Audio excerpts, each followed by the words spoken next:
Hello friends, നമ്മൾ ഒന്നാമത്തെ പാഠം തുടങ്ങുകയാണ്. Electric charges and fields. ഈ പാഠത്തിന്റെ ഒരു ഏകദേശ രൂപം ഈ ബോർഡിൽ ഞാൻ കൊടുത്തിട്ടുണ്ട്. പാഠത്തിൽ ആദ്യമായി നമുക്ക് ചാർജസിനെ കുറിച്ചാണ് പഠിക്കാനുള്ളത്. ചാർജസിന്റെ ചില ബേസിക് സംഗതികൾ, അവയുടെ സ്വഭാവം എന്തെല്ലാമാണ്, ഏതൊക്കെ തരം ചാർജുകൾ ഉണ്ട്, നമുക്ക് എങ്ങനെയൊക്കെ വസ്തുക്കളെ ചാർജ് ചെയ്യാം, ഇങ്ങനെയുള്ള കാര്യങ്ങളൊക്കെയാണ് നമ്മൾ അതിൽ പഠിക്കുക. അതുപോലെ തന്നെ രണ്ടാമതായി കണ്ടക്ടേഴ്സ് എന്താണ്, ഇൻസുലേറ്റേഴ്സ് എന്താണ്. നമുക്കറിയാം ചാലകങ്ങളാണ്. താപത്തിന്റെ കാര്യത്തിൽ നമ്മൾ കണ്ടക്ടേഴ്സ്, ഇൻസുലേറ്റേഴ്സ് പറയാറുണ്ട്. അതേപോലെ ചാർജിന്റെ കേസിലും നമുക്ക് കണ്ടക്ടേഴ്സും ഇൻസുലേറ്റേഴ്സും പറയാം. എന്തൊക്കെയാണ് അവയുടെ സ്വഭാവങ്ങൾ എന്നുള്ളത് നമ്മൾ ചർച്ച ചെയ്യും. ശേഷം കൂളംസ് ലോ എന്ന് പറയുന്ന ഈ പാഠത്തിലെ ഏറ്റവും പ്രധാനപ്പെട്ട ഒരു നിയമം. ഈ പാഠത്തിൽ ആകെ 2 നിയമങ്ങളാണ് നമ്മൾ പഠിക്കുന്നത്. അതിൽ പെട്ട ഒന്നാമത്തെ നിയമം കൂളംസ് ലോ എന്താണെന്ന് നമ്മൾ പറയും. ശേഷം electric field, electric flux, electric dipole എന്നീ 3 പ്രധാന ആശയങ്ങൾ. പിന്നീട് രണ്ടാമത്തെ ഒരു നിയമം, ഒന്നാമത്തെ നിയമം കൂളംസ് ലോ ആണ്. രണ്ടാമത്തെ നിയമം ഗോസസ് ലോ എന്ന് പറയുന്ന ഗോസിന്റെ നിയമം. ആ നിയമവും അതിന്റെ ആപ്ലിക്കേഷൻസ്. ഇത്രയുമാണ് ഈ പാഠത്തിൽ ആകെ ഉള്ളത്. അപ്പൊ എല്ലാവർക്കും ഈ പാഠത്തിലേക്ക് സ്വാഗതം. ആദ്യമായി നമുക്ക് ഡെമോ കണ്ടിട്ട് ഈ ക്ലാസ്സിലേക്ക് കടക്കാം. ഞാൻ കുറച്ച് അലൂമിനിയം ഫോയിലിന്റെ പീസുകൾ വെച്ചിട്ടുണ്ട്. ഒരു റബ്ബർ ബലൂൺ എന്റെ കയ്യിലുണ്ട്.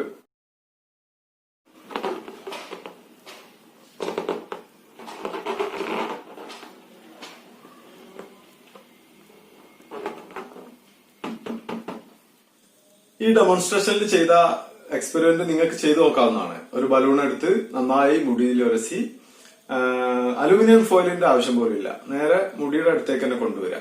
മുടി ബലൂണിന്റെ നേരെ പോകുന്നതായിട്ട് നിങ്ങൾക്ക് കാണാൻ സാധിക്കും. അതേപോലെ തന്നെ മറ്റ് എക്സാമ്പിൾസ് നമുക്ക് ചെയ്യാവുന്നതാണ്. പ്ലാസ്റ്റിക്കിന്റെ ഒരു ചീർപ്പ് എടുത്തുകൊണ്ട് നന്നായി മുടിയിൽ ഉരസി അത് ചെറിയ പേപ്പർ കഷ്ണങ്ങളുടെ അടുത്തേക്ക് കൊണ്ടുവരുമ്പോൾ അവ ആകർഷിക്കുന്നതായിട്ട് നിങ്ങൾക്ക് കാണാൻ സാധിക്കും. ഇതേപോലെ നിരവധി എക്സാമ്പിൾസ് ഉണ്ട്. പ്ലാസ്റ്റിക്കിന്റെ റോഡ് കൊണ്ട് തന്നെ നമുക്ക് ഒരു അനിമൽ ഫെറിൽ, അതായത് മൃഗത്തിന്റെ തോലില്, പൂച്ചയുടെ രോമത്തിലൊക്കെ ഉരസി കഴിഞ്ഞാൽ ഇതേപോലെ അവ ആകർഷിക്കുന്നതായിട്ട് കാണാം. ഗ്ലാസ് റോഡ് ഒരു കമ്പിളിയിൽ നന്നായി ഉരസിയിട്ട് പരസ്പരം അടുത്തേക്ക് കൊണ്ടുവന്നു കഴിഞ്ഞാൽ അവ ആകർഷിക്കുന്നതായിട്ട് കാണാം. ഗ്ലാസ് റോഡ് തന്നെ സിൽക്ക്, പട്ടിന്റെ അടുത്തേക്ക് നന്നായി ഉരച്ചതിന് ശേഷം കൊണ്ടുവന്നു കഴിഞ്ഞാൽ അവയും ആകർഷിക്കുന്നതായിട്ട് കാണാം. ഇങ്ങനെ ആകർഷിക്കുന്ന നിരവധി ജോഡി വസ്തുക്കൾ ഉണ്ട്. നമ്മൾ ഉരസിയ റബ്ബർ ബലൂൺ അത് നമ്മള് മുടിയുടെ അടുത്തേക്ക് തന്നെ കൊണ്ടുവരികയാണെങ്കിൽ അവ പരസ്പരം ആകർഷിക്കുന്നതായിട്ട് കാണാം. എന്നാൽ 2 ബലൂണുകളെ നമ്മൾ ഉരസിയിട്ട് ആ 2 ബലൂണുകളെ തമ്മിൽ അടുത്തേക്ക് കൊണ്ടുവന്നു കഴിഞ്ഞാൽ അവ പരസ്പരം വികർഷിക്കുന്നതായിട്ട് കാണാൻ സാധിക്കും. 2 വസ്തുക്കളെ തമ്മിൽ നമ്മൾ ഉരസുമ്പോൾ ഒരു വസ്തുവിൽ നിന്നും മറ്റൊരു വസ്തുവിലേക്ക് ചാർജുകൾ കൈമാറ്റം ചെയ്യപ്പെടും. Charge is transferred. ഉദാഹരണത്തിന് ഒരു ഗ്ലാസ് റോഡ് സിൽക്കുമായി ഉരസുമ്പോൾ ഗ്ലാസ് റോഡിൽ നിന്നും ഇലക്ട്രോണുകൾ സിൽക്കിലേക്ക് ട്രാൻസ്ഫർ ചെയ്യപ്പെടുകയാണ് ചെയ്യുന്നത്. ഇലക്ട്രോണിന് ചാർജ് ഉണ്ടെന്ന് നമുക്കറിയാം, നെഗറ്റീവ് ചാർജാണ്. അപ്പൊ ഇത് 2 ഉരസുമ്പോ സിൽക്കിന് നെഗറ്റീവ് ചാർജും ഗ്ലാസ് റോഡിന് പോസിറ്റീവ് ചാർജും ലഭിക്കുന്നു.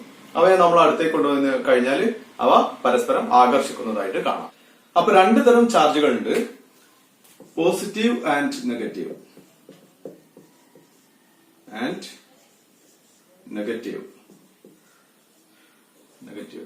പോസിറ്റീവിനെ നമ്മൾ പ്ലസ് എന്നും നെഗറ്റീവിനെ മൈനസ് എന്നുമാണ് രേഖപ്പെടുത്താറുള്ളത്. അപ്പോൾ ഒരു ചാർജും ഇല്ലാതിരുന്ന ഗ്ലാസ് റോഡും ഒരു ചാർജും ഇല്ലാതിരുന്ന സിൽക്കും തമ്മിൽ ഉരസിയപ്പോൾ ഗ്ലാസിൽ നിന്നും ഇലക്ട്രോണുകൾ സിൽക്കിലേക്ക് പോയി. അങ്ങനെ 2 ആളുകൾക്കും ചാർജ് ലഭിച്ചു. ഒരാൾക്ക് നെഗറ്റീവ് ചാർജ് ലഭിച്ചു, മറ്റേ ആൾക്ക് പോസിറ്റീവ് ചാർജ് ലഭിച്ചു. അങ്ങനെ ലഭിച്ചു കഴിഞ്ഞാൽ അവ പരസ്പരം ആകർഷിക്കുന്നു. അപ്പോൾ നമുക്ക് മനസ്സിലാക്കാം, opposite charges attract. Opposite charges attract. അതേപോലെ similar charges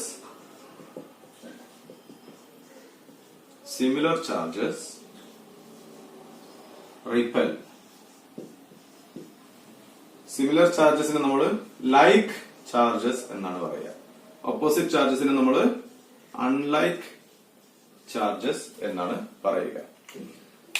ഇനി പോസിറ്റീവ് ചാർജുകളും നെഗറ്റീവ് ചാർജുകളും, ഉദാഹരണത്തിന് ഗ്ലാസ് റോഡിനെയും സിൽക്കിനെയും നമ്മൾ വീണ്ടും അടുത്തേക്ക് കൊണ്ടുവന്ന് അങ്ങോട്ടും ഇങ്ങോട്ടും തുടച്ചു കഴിഞ്ഞാൽ സിൽക്കിന് കിട്ടിയ എക്സ്ട്രാ ചാർജ് ഗ്ലാസ് റോഡിന് തന്നെ തിരിച്ചു കൊടുക്കും, അവയെ പരസ്പരം മെല്ലെ റബ്ബ് ചെയ്ത് കഴിഞ്ഞാൽ.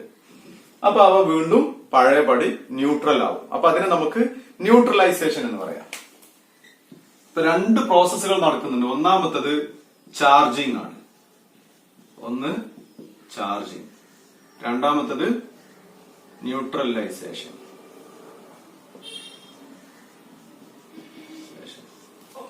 ചാർജിങ്ങിന് മറ്റൊരു പേര് കൂടിയുണ്ട്, ഇലക്ട്രിഫിക്കേഷൻ.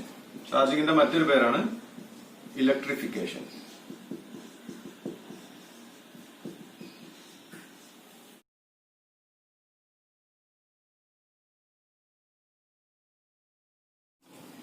നമുക്കൊരു വസ്തു തന്നു, അതിന് ചാർജ് ഉണ്ടോ ഇല്ലയോ എന്ന് അറിയണം.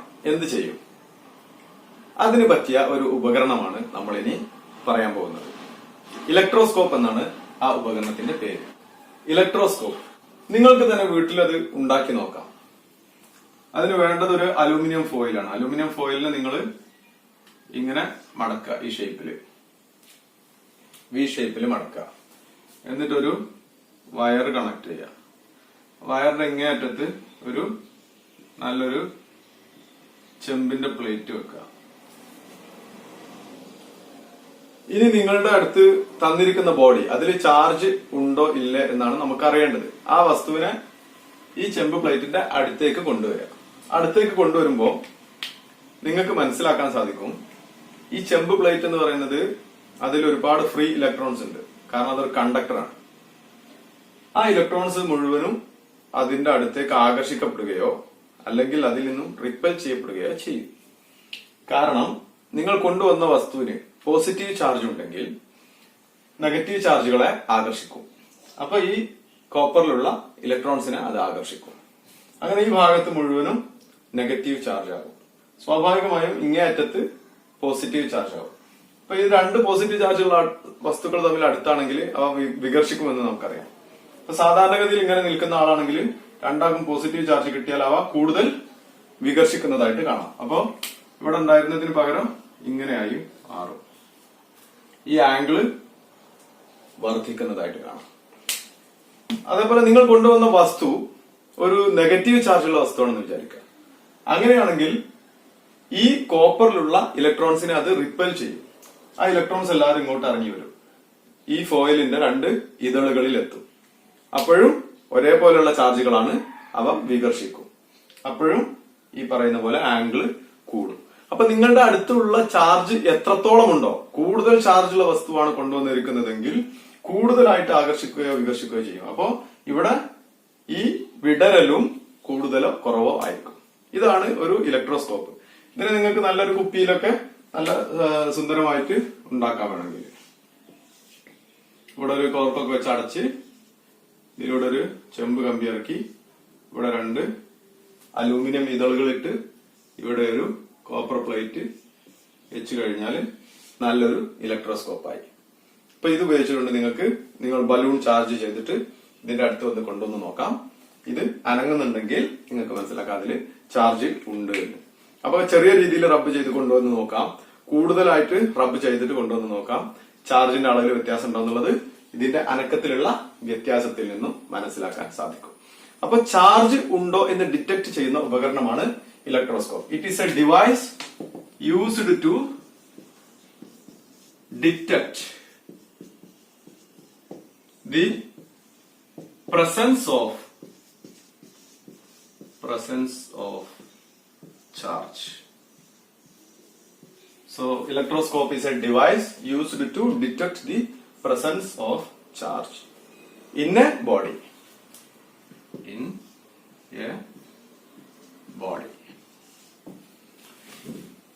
Okay.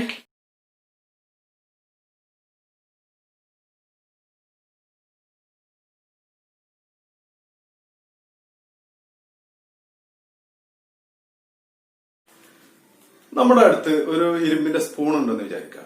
സ്പൂണിനെ നമ്മളിങ്ങനെ തലയിൽ വരച്ച് ചാർജ് ചെയ്യാൻ ശ്രമിച്ചാല് ചാർജ് ആവുമോ? ഇല്ല. കാരണം ആ സ്പൂണിൽ ചാർജ് ഉണ്ടായാൽ ആ ചാർജ് നമ്മുടെ കയ്യിലേക്ക് വരും, അത് എർത്ത് ചെയ്ത് പോകും, അല്ലെങ്കിൽ അത് മുടിയിലേക്ക് തന്നെ, അല്ലെങ്കിൽ എവിടുന്നാണോ ചാർജ് കിട്ടിയത് അവിടേക്ക് അത് കൊടുക്കപ്പെടും. നേരെ മറിച്ച് നമ്മൾക്ക് ഒരു മരത്തിന്റെ പിടിയുള്ള ഇരുമ്പിന്റെ വസ്തുവാണെങ്കിലോ അല്ലെങ്കിൽ എന്തെങ്കിലും കണ്ടക്ടിങ് വസ്തുവാണെങ്കിലോ അത് നമ്മൾ റബ്ബ് ചെയ്ത് കഴിഞ്ഞാൽ അതിനെ നമുക്ക് ചാർജ് ചെയ്യാൻ എളുപ്പമാണ്.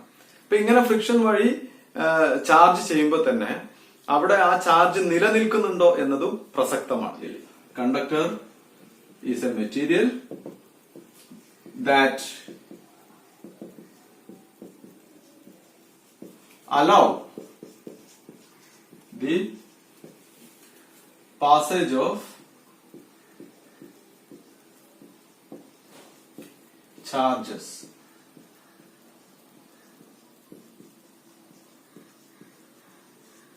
through it. Insulators ആണെങ്കിലോ, insulators, they resist the passage of charges through it. So an insulator resists the passage of charges through it. കണ്ടക്ടേഴ്സിന് എക്സാമ്പിൾ ആണ് മെറ്റൽസ്, നമ്മുടെ ശരീരം, മൃഗങ്ങളുടെ ശരീരം, ഭൂമി, ഇതൊക്കെ കണ്ടക്ടേഴ്സ് ആണ്, നല്ല കണ്ടക്ടേഴ്സ് ആണ്. ഇനി ഇൻസുലേറ്റേഴ്സ് മരം, അതുപോലെ ടൈൽസ്, ഇങ്ങനെയുള്ള സാധനം, ഗ്ലാസ്, ഇതൊക്കെ ഇൻസുലേറ്റേഴ്സ് ആണ്.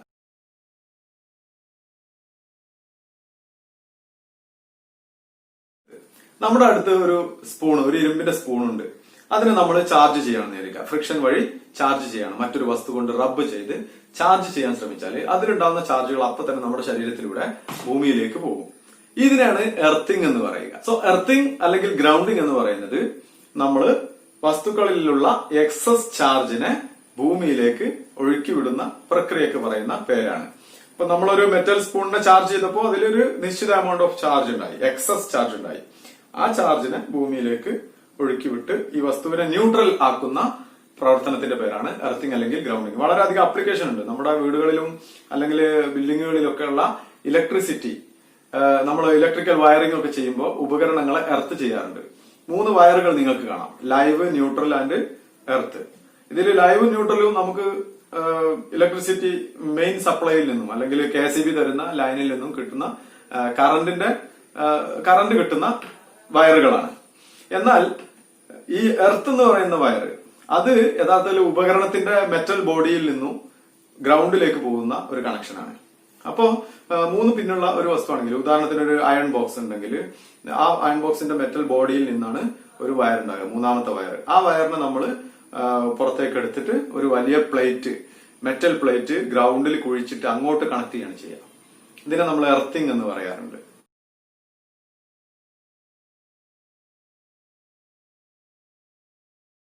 വസ്തുക്കളെ ചാർജ് ചെയ്യാനുള്ള അല്ലെങ്കിൽ ഇലക്ട്രിഫൈ ചെയ്യാനുള്ള 3 രീതികളാണ് നമ്മൾ ഇനി പറയാൻ പോകുന്നത്. Methods of charging. ഒന്നാമത്തെ മെത്തേഡ് നമ്മൾ ആദ്യമേ പരിചയപ്പെട്ടു കഴിഞ്ഞു. ആ മെത്തേഡിന്റെ പേരാണ് ചാർജിങ് ബൈ ഫ്രിക്ഷൻ. ഇതില് നമ്മൾ 2 വസ്തുക്കളെ തമ്മിൽ കൂട്ടിയുരസുന്നു, റബ്ബ് ചെയ്യുന്നു. അപ്പോൾ ഒരു വസ്തുവിൽ നിന്നും ഇലക്ട്രോണുകൾ മറ്റൊരു വസ്തുവിലേക്ക് മാറ്റപ്പെടുന്നു. അങ്ങനെ ഇലക്ട്രോൺ കിട്ടിയ ആൾക്ക് നെഗറ്റീവ് ചാർജും നഷ്ടപ്പെട്ട ആൾക്ക് പോസിറ്റീവ് ചാർജും ആകുന്നു. ഇതിനെ നമ്മൾ ചാർജിങ് ബൈ ഫ്രിക്ഷൻ എന്നാണ് പറയുക, അല്ലെങ്കിൽ ഇലക്ട്രിഫിക്കേഷൻ ബൈ ഫ്രിക്ഷൻ. ഒരുപാട് കാലം കറങ്ങിയ ഒരു ഫാനിന്റെ ലീഫിന്റെ എഡ്ജിൽ നോക്കിക്കഴിഞ്ഞാൽ നിങ്ങൾക്ക് കാണാം ഒരുപാട് വസ്തുക്കൾ ഇങ്ങനെ ഒട്ടിപ്പിടിച്ചിട്ടുണ്ടാവും. അത് തുടച്ചു മാറ്റാനൊക്കെ ഒത്തിരി പ്രയാസമായിരിക്കും. അതൊക്കെ ശരിക്കും ഫ്രിക്ഷൻ വഴി ചാർജിങ് നടന്ന് ഡസ്റ്റ് പാർട്ടിക്കിൾസ് സ്റ്റിക്ക് ചെയ്ത് ഉണ്ടാവുന്ന ഒരു വേസ്റ്റ് ആണ് ശരിക്കും പറഞ്ഞാല്. അപ്പൊ അത് തുടച്ച് മാറ്റാൻ ശ്രമിച്ചിട്ടുള്ളവർക്ക് അറിയാം അത് ഇത്തിരി പ്രയാസമായിരിക്കും. അത് ഇലക്ട്രോസ്റ്റാറ്റിക് ബൈൻഡിങ് അവിടെ നടക്കുന്നത് കൊണ്ടാണ്.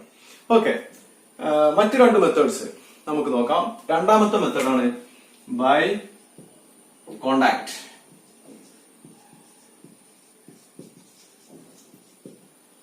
Charging by contact. ഇവിടെ നമ്മൾ എന്താ ചെയ്യുന്നതെന്ന് വെച്ചാല്, നമ്മൾ ചാർജ് ചെയ്തൊരു വസ്തു ഉണ്ടെങ്കിൽ, ഉദാഹരണത്തിന് നമ്മൾ ഫ്രിക്ഷൻ വഴി ചാർജ് ചെയ്തിട്ട് നമ്മുടെ കയ്യിൽ ഒരു വസ്തു ഉണ്ടെന്ന് വിചാരിക്കാം. ആ വസ്തുവിലുള്ള ചാർജ് നമ്മൾ ഒരു കണ്ടക്ടറിൽ കൊണ്ടുപോയി വെച്ച് കഴിഞ്ഞാൽ, ഇവിടെ ഒരു കണ്ടക്ടർ ഉണ്ട്, ഇതൊരു കണ്ടക്ടിങ് ബോൾ ആണെന്ന് വിചാരിക്കുക, എന്തെങ്കിലും ഒരു ഇരുമ്പിന്റെ ബോളോ എന്തെങ്കിലും ആണെന്ന് വിചാരിക്കാം. ഇവിടേക്ക് നമ്മൾ ആ ബലൂണ്, ചാർജ് ചെയ്ത ബലൂണിനെ കൊണ്ടുപോയി കഴിഞ്ഞാൽ ആ ബലൂണിന് പോസിറ്റീവ് ചാർജസ് ഉണ്ടെന്ന് വിചാരിക്കുക. എന്നിട്ട് ഇതിനെ നമ്മൾ ഇവിടെ ടച്ച് ചെയ്ത് കഴിഞ്ഞാൽ പോസിറ്റീവ് ചാർജ് ഈ മെറ്റൽ ബോളിന് കിട്ടും.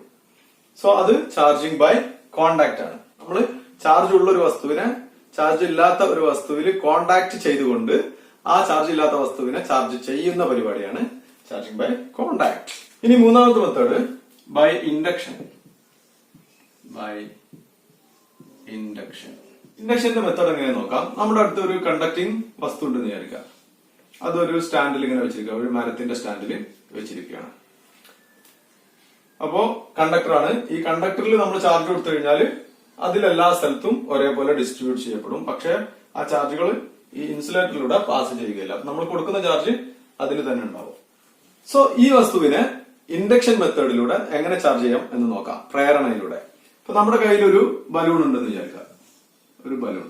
ഈ ബലൂണിന് പോസിറ്റീവ് ചാർജുകളുണ്ട്. അപ്പൊ ഈ ബലൂണിന്റെ പോസിറ്റീവ് ചാർജുള്ള ഭാഗത്തെ നമ്മൾ ഈ കണ്ടക്ടറിന് അടുത്തേക്ക് കൊണ്ടുവന്നു കഴിഞ്ഞാൽ, അല്ലെങ്കിൽ ഈ കണ്ടക്ടിങ് ബോളിന് അടുത്തേക്ക് കൊണ്ടുവന്നു കഴിഞ്ഞാൽ ഈ ഭാഗത്തേക്ക് നെഗറ്റീവ് ചാർജുകളൊക്കെ വരികയും അതിന്റെ എതിർഭാഗങ്ങളിൽ പോസിറ്റീവ് ചാർജുകൾ അക്യുമുലേറ്റ് ചെയ്യുകയും ചെയ്യും.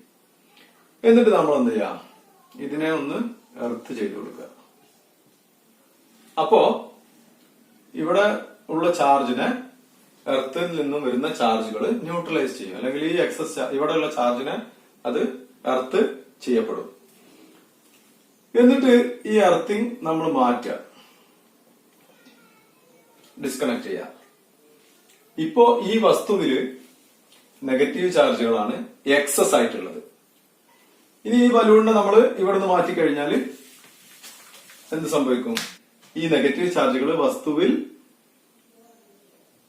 യൂണിഫോം ആയിട്ട് വിതരണം ചെയ്യപ്പെടും. നമ്മുടെ അടുത്ത് ഇപ്പോൾ ഒരു ചാർജ്ഡ് ബലൂൺ ഉണ്ട്, ഇവിടെ മറ്റൊരു കണ്ടക്ടർ ഉണ്ട്. ഇതേപോലെ മറ്റൊരു കണ്ടക്ടറിനെ ഇതുമായിട്ട് കോണ്ടാക്ട് ചെയ്ത് വെക്കുക. അപ്പോൾ ഇവിടെ നെഗറ്റീവ് ചാർജ് ഉണ്ടാവും. പോസിറ്റീവ് ചാർജ് ഇവിടെയാണ് നമ്മൾക്ക് നേരത്തെ ഉണ്ടായിരുന്നത്. പക്ഷെ അത് ഈ രണ്ട് കണ്ടക്ടറുകളും തമ്മിൽ കോണ്ടാക്റ്റിലായതുകൊണ്ട് ആ പോസിറ്റീവ് ചാർജുകളൊക്കെ നേരെ മറ്റേ കണ്ടക്ടറിന്റെ അങ്ങേയറ്റത്തേക്ക് പോകും. പോകാവുന്ന അത്രയും മാക്സിമം ദൂരം ഇവർ പോകും.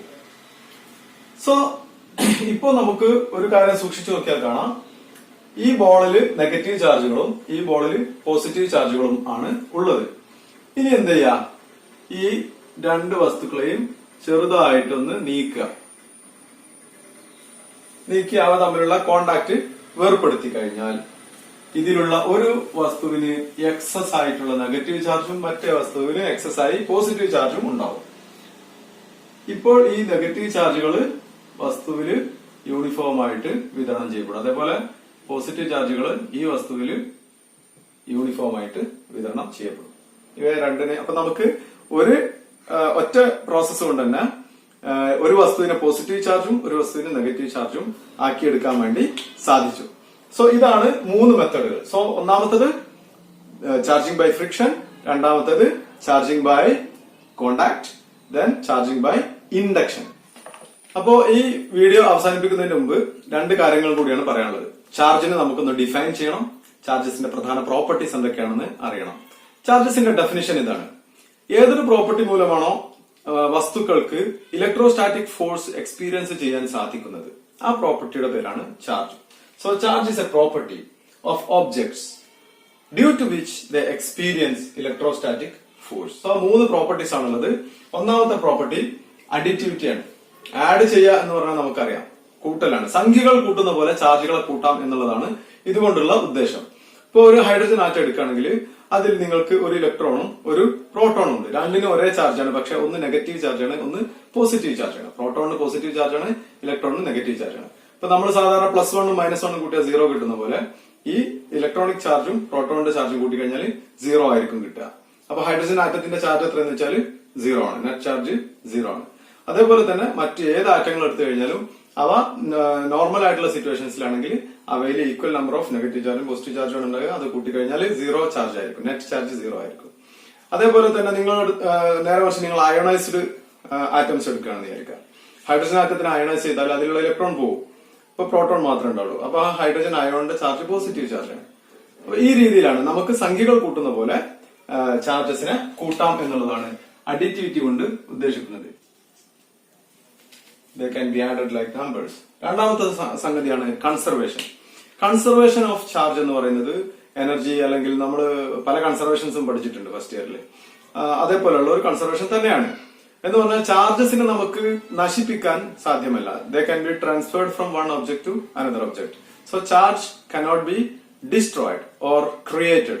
They can be transferred from one body to another body. ഇതാണ് കൺസർവേഷൻ കൊണ്ട് ഉദ്ദേശിക്കുന്നത്. മൂന്നാമത്തെ പ്രോപ്പർട്ടിയാണ് ക്വാണ്ടൈസേഷൻ. ക്വാണ്ടൈസേഷൻ എന്ന് പറയുന്നത് ഒരു ബേസിക് യൂണിറ്റ് എപ്പോഴും ഉണ്ടായിരിക്കണം എന്നുള്ളതാണ്. ഇപ്പൊ ചാർജസിന്റെ കാര്യത്തിൽ ഒരു ബേസിക് യൂണിറ്റ് ഉണ്ടായിരിക്കും. ചാർജിന്റെ ബേസിക് യൂണിറ്റ് എന്ന് പറയുന്നത് ഇലക്ട്രോണിക് ചാർജ് ആണ്, ഇലക്ട്രോണിന്റെ ചാർജ് ആണ്. അതിനെ നമ്മൾ ഇ എന്ന് പറയുന്ന അക്ഷരം കൊണ്ടാണ് എഴുതാറുള്ളത്. ഇപ്പൊ ഇലക്ട്രോണിന്റെ കേസിലാണെങ്കിൽ ഇ മൈനസ് ആയിരിക്കും, ഇത് ഇലക്ട്രോണിന്. എന്നാൽ ഒരു പ്രോട്ടോണിന്റെ കേസിലാണെങ്കിൽ ഇ പ്ലസ് എന്നാണ് എഴുതുക, proton. So basic unit E ആണ്. ഏതൊരു ഒബ്ജക്ട് എടുത്തു കഴിഞ്ഞാലും അവിടെയുള്ള ടോട്ടൽ ചാർജ് എന്ന് പറയുന്നത് എപ്പോഴും ഇയുടെ ഇന്റഗ്രൽ മൾട്ടിപ്പിൾസ് ആയിരിക്കും. ചാർജിനെ നമ്മൾ ക്യൂ എന്ന അക്ഷരം കൊണ്ടാണ് രേഖപ്പെടുത്തുക. Q will always be plus or minus N E. ഇതാണ് ക്വാണ്ടൈസേഷന്റെ മാത്തമാറ്റിക്കൽ ഫോം. എൻ എന്ന് പറയുന്നത് ഒരു ഇന്റിജർ ആണ്. പ്ലസോ അല്ലെങ്കിൽ മൈനസ് ആയിരിക്കും, നെഗറ്റീവ് ചാർജ് ആയിരിക്കാം, പോസിറ്റീവ് ചാർജ് ആയിരിക്കാം. ഇയുടെ ഇന്റഗ്രൽ മൾട്ടിപ്പിൾസ് ആയിരിക്കും എപ്പോഴും ചാർജസ്.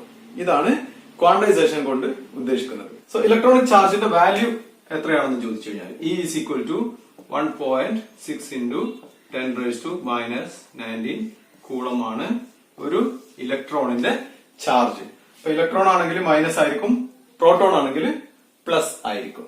സോ ഇത്രയും കാര്യങ്ങളാണ് ചാർജസിനെ കുറിച്ച് നമുക്ക് മനസ്സിലാക്കാനുള്ളത്. ഈ വീഡിയോ ഇവിടെ അവസാനിക്കുകയാണ്. നമുക്ക് അടുത്ത വീഡിയോയിൽ വീണ്ടും കാണാം.